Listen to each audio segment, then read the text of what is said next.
everyone, here is the picture for the nursery rhyme for today. Oop, there's a glare there. Can you tell what it might be? Baa Baa Black Sheep, have you any wool? Yes sir, 3 bags full. 1 for the master and 1 for the dame, and 1 for the little boy who lives down the lane. A lot of you, I'm guessing, don't have sheep at your house, and a lot of your families probably don't really know what it's like to raise sheep. But remember, nursery rhymes are from a long time ago, and back then it would be pretty common to have a farm or to have animals or things like that at your house. So let's talk about sheep. Did you know that sheep's hair constantly grows? It keeps growing and growing, kind of like the hair on your head, except sheep's hair, or their wool, doesn't stop growing all over their body. One of the main reasons a farmer will have lots of sheep is to collect their fur or their wool to use to sell. You might use wool for sweaters. It can be turned into yarn. There are wool blankets. It's a great way to keep warm if you have a material made out of wool. Here's a quick video that shows how a farmer can get the wool off of the sheep. Just in case you were wondering, the tool the farmer is using is electric clippers. It's attached to an electrical cord all the way up to the ceiling, so that's what that tube is. So he's trimming it and letting it fall to the ground so he can collect it later.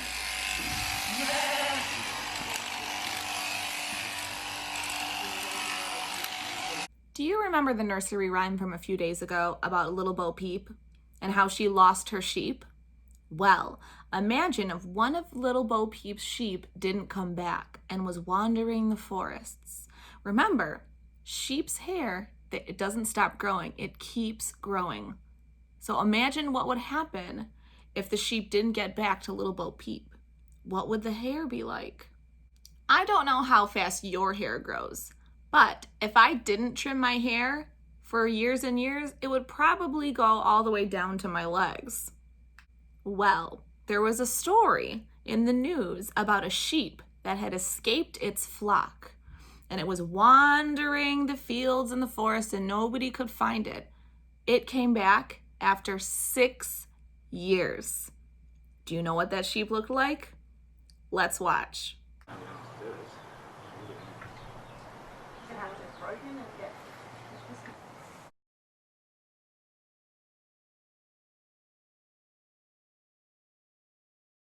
That bag of wool in that news story was so huge. The 3 bags of wool in this nursery rhyme are not as big as that. Baa Baa Black Sheep, have you any wool? Yes sir, 3 bags full. 1 for the master, 1 for the dame, and 1 for the little boy who lives down the lane. Let's talk about that. 1 for the master. Master is kind of like the mister of the house.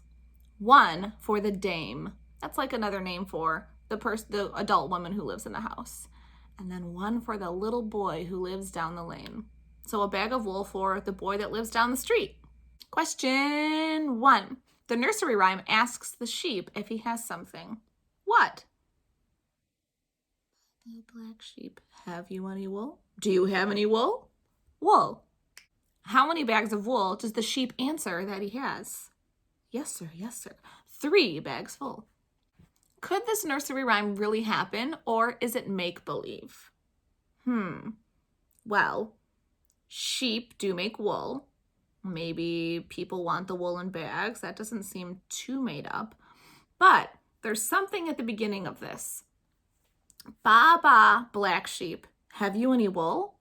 So someone is asking the sheep if the sheep has wool. And the sheep answers, yes sir, 3 bags full. Can sheep talk? No. So that's why it makes me think that this nursery rhyme could never happen, because sheep can't really talk. But the rest of the stuff could happen in the story. Do you have any questions after hearing and talking about this nursery rhyme? I do. I want to know how often a farmer trims the sheep. I would like to know, do the sheep really like getting their wool trimmed off? Because that video looked like the sheep was on its back and kind of flopping around. It looked like it didn't like it. Or maybe it doesn't care. I would also like to know, is it hard work for a farmer to do that? Let's talk rhyming words. Baa Baa Black Sheep, have you any wool? Yes, sir, 3 bags full. Wool full. 1 for the master, 1 for the dame, 1 for the little boy who lives down the lane. Now that's kind of tricky because dame and lane sound similar, but they have different ending sounds. Dame, lane. One's an M and one's an N, but they're so close. It still sounds nice when you say the nursery rhyme. All right, boys and girls, the nursery rhyme for next time, I'm just going to give you a giant clue. Once you hear this word, you're going to know exactly what the nursery rhyme is. Ready? Humpty. I think you know already. All right, catch you later.